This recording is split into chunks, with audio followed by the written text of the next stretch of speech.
Akira listeners, let's learn sumo. I'm Clayton, welcome to the podcast. Let's talk about the Dead Body Rule. It's one of the most divisive and controversial rules to understand in sumo, particularly for Western audiences.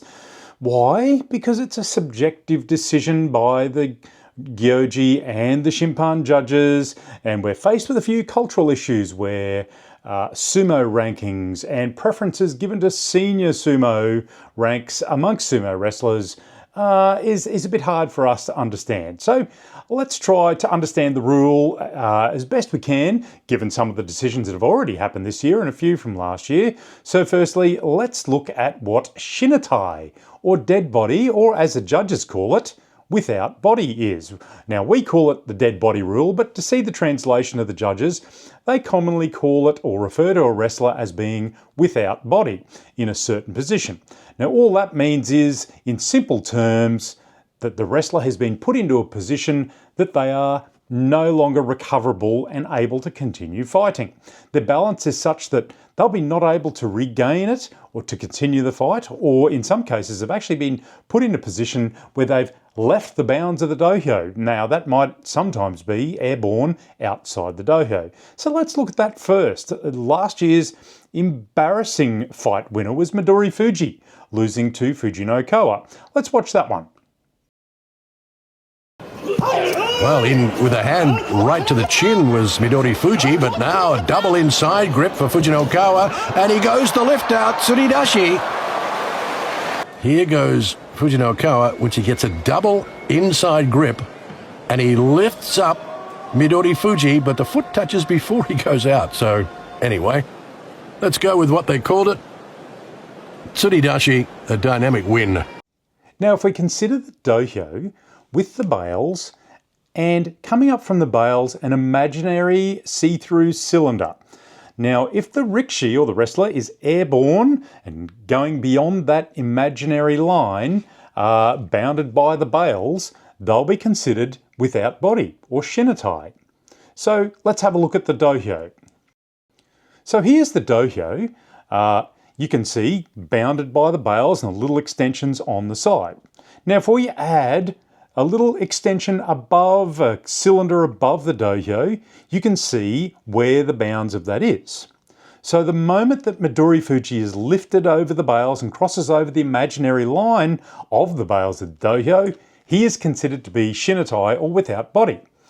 So Ura lost a few fights over the last 2 years, doing it himself as he retreated and going backwards. So let's look at Ura's fight with Ichi Yamamoto last year, where Ichi goes out backwards over the bales. Even though Ura goes down, Ura wins the fight. Ura in pink. Ura desperate to get a win and break his losing streak. Going for Atakomi is Ichi Yamamoto, but the Gunbai goes to Ura.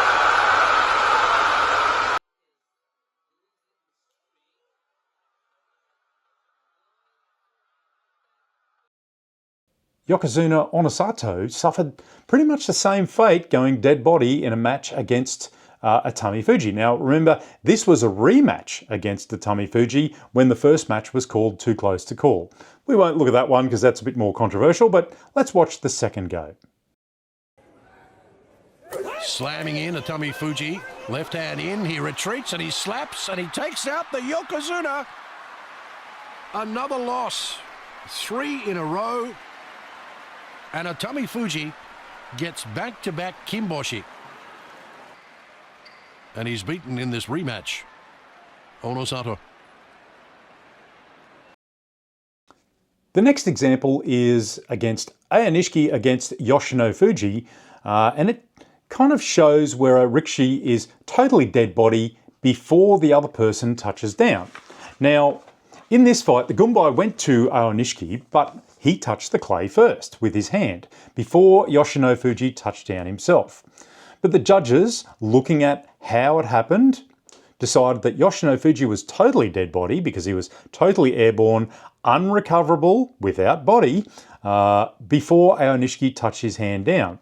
And he'd been totally turned over, airborne, before Ayanishiki touched down. So let's watch Ayanishiki versus Yoshino Fuji. Yoshinofuji pounds. Yoshinofuji advances. Aonishiki counters with a Kubi Nage headlock throw. The Gyoji points the Gunbai to the west side. Aonishiki. Wait a minute. We are going to have a mono-e the conference by the judges. A close call. Who goes down first? Aonishiki's left hand touching the dohyo. We will now explain the result of our discussion. The Gyoji gave the match to Aonishiki. After reviewing whether Aonishiki's hand touched down and Yoshinofuji's body touching the ground occurred at the same time, it was confirmed that Yoshinofuji's body was completely turned over by Aonishiki's throw before Aonishiki's hand touched the clay. Therefore, we will uphold the Gyoji's decision and give the victory to Aonishiki. Sometimes it's so close to call that the judges will call a rematch. Now, in this match, this next one, January basho, Yokozuna Hoshoryu versus Hakuno Fuji. And they had a pretty close call. Now, if you're generous, you might even say that Hakuno Fuji actually touched down first before Hoshoryu put his hand down to protect himself. Now, putting your hand down to protect yourself is sometimes called a kabate, or protecting hand. We'll get to that. Slap by Hoshoryu. Left hand in. This may favor Hakuno Fuji. Hakuno Fuji takes down Hoshoryu, but it looks like this is a close call. The gunbai of Kimura Shonosuke, the Gyoji, goes to the Yokozuna. Looks like they both went down first. Maybe the Yokozuna's left hand touchdown first, but Hakuno Fuji is also in the air. The chief judge explains the gunbai went to Hoshoryu and they were discussing if they went down at the same time. And yes, it is a doutai, meaning they went down simultaneously. So judges will sometimes look at when someone is unrecoverable and the opponent puts his hand down to protect himself. It is a protective hand. He's already won that bout. He's already got his opponent off balance enough, or Shinitai, such that he's now allowed to put his hand down to protect himself or protect his face. What do you think of that call? Anyway, let's look at Wakamoto Haru versus Oho. Wakamoto Haru pulled an uchari, or a backwards pivot throw, and kept his foot on the bails as Oho went over. Now the replay showed Wakamoto Haru's foot still on the bails as Oho gets airborne. Now Wakamoto Haru wins as Oho was considered Shinitai as he goes airborne. It shows the importance of their training to keep their feet on the bails. Let's have a look at that. Wakamoto Haru versus Oho. Oho at 2 and 3 in this tournament. Wakamoto Haru immediately grabbing the front of Oho's Moashi, but Oho has a double arm inside grip and he tips over Wakamoto Haru. Yet the Gyoji points his gunbai to Wakamoto Haru. It's an uchari by Wakamoto Haru. One of the most dynamic moves in sumo. He uses that backward pivot. So that was Wakamoto Haru and Oho. What do you think about that one? Well, he tried it again against Aonishiki. And what do you think about this one? In nice and low as always is the whirlwind in blue. Ukrainian Aonishiki left hand in deep. Look at Wakamoto Haru trying another uchari. Aonishiki proves his perseverance.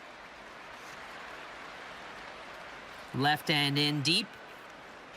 Wakamoto Haru is taken back to the edge, but Wakamoto Haru is so resilient.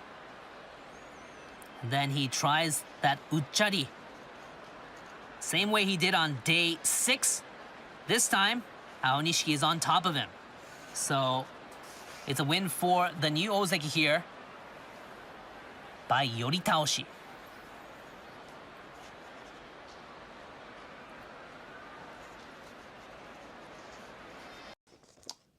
Perhaps maybe a closer run. Perhaps not. Either way, now Now let's have a look at one in relation to when somebody's foot converts over. So remember, one of the rules in sumo is you can only touch the dohyo with the sole of your feet, within reason of course. Now sometimes you'll see a rikishi going forward, and as they go forward, the top of their foot drags on the bales. Now that's converting your foot over, and that's considered you dead body, or you've lost the match because you've touched the dohyo with something other than the soles of your feet. So let's have a look at an example of that one, Midori Fuji versus Ryuden.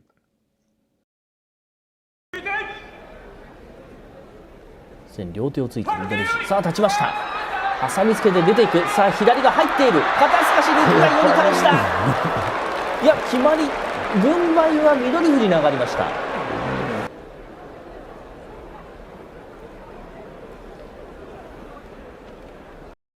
Next up, well, we've been waiting for this one. This is the controversial fight, day 3 of the January basho, Ura versus Yokozuna Onosato. Now, look, this is the area where it becomes more subjective. Nowhere do we understand more about Japanese culture when those considerations about a Yokozuna come into play. So firstly, we must understand that Yokozuna will normally get benefit of the doubt. He's earned the right as a Yokozuna, the grand champion. They will generally give it to him. They usually say though, if you want to beat the Yokozuna, beat him properly. Don't make it a close call. Secondly, we need to understand in dead body sometimes who is the aggressor in the move. Who started the move? Who's the one controlling that match? Now I contend, and if you go back to my episode, was Ura Robbed from just day 3 of the January basho, you'll see that I contend that Ura was the aggressor and he created the move by doing a leg pick, by grabbing Onosato's leg. Now, it's been suggested that Onosato did a shoulder shove in that, but I think that was really in response to Ura's move, and Ura started the move. Now another point I'll make, and I won't harp on it, is that this is pretty much Ura's signature move, the leg pick and his ability to crouch and get into positions that other rikishi don't do. And he did that in a way that his feet were still on the dohyo, we'll get to that in a moment, and he was still his bum was above the ground when Onosato touched down. Now you'll hear Murray, the commentator, the NHK commentator, and I respect Murray incredibly. He's a very experienced sumo commentator, but he talks about Ura's foot turning over at the last moment. I don't necessarily agree that his foot turned over, and I've seen a few different angles. His heel was definitely there, but I don't think it turned over as much as, say, Midori Fuji and Ryuden, and I think they're being maybe a little bit ungenerous to Ura in that interpretation. Anyway, the gunbai went to Onosato in the first place, before the mono-e was called, so the Gyoji saw it as Ura losing the fight. Not sure how, but he made that decision. They called it a Torenayoshi, a rematch, so the judges did give Ura a bit of ground, but in the end, Ura lost the rematch. Was he robbed? Well, that's always going to be up for discussion. Let's have a look at the match. In low, Ura gets a grip, moves forward. Onosato retreats. Now he attacks, a leg grab attempt. Down they go. The gunbai has gone to Onosato. But Ura's looking up and suggesting otherwise. Now, watch the hand of Onosato and the heel of Ura. Does the heel turn over? There. The heel's gone over. Although the gunbai was given to Onosato, we had a mono-e that they both landed on the clay at the same time. So upon our review, we confirmed that's likely so. We're going to have a rematch. So was Ura in an unrecoverable position before Onosato touched down? Clear as mud? Subjective. So we'll probably never get a 100% agreement on these Shinitai decisions. And perhaps that's the nature of sport, and the joy of us watching that sport is that, you know, sometimes they're subjective and humans do otherwise make mistakes. But hopefully this has given you a bit more of an understanding of what unrecoverable or Shinitai is, so that when you watch other fights, you can make your own judgment, a little bit informed. You don't have to agree with me, and certainly I don't agree with all the decisions that are made. So enjoy the next basho. It's coming in March. That is Shinitai, unrecoverable. Don't forget to join me on your favourite pod streamer, where I give updates on all the bashos as much as I can throughout each basho. I try and give you lessons in between the bashos. You can join me on X or Instagram and leave me a comment on any of those platforms. All of my podcasts are restreamed in audio on YouTube, where you can join me and leave comments there. Don't forget, if you like my content, you can leave me a donation in my Kimboshi fund. The Buy Me a Coffee link is in the comments. Thank you for joining me again. Bit more content coming your way. Hakioi, let's learn sumo.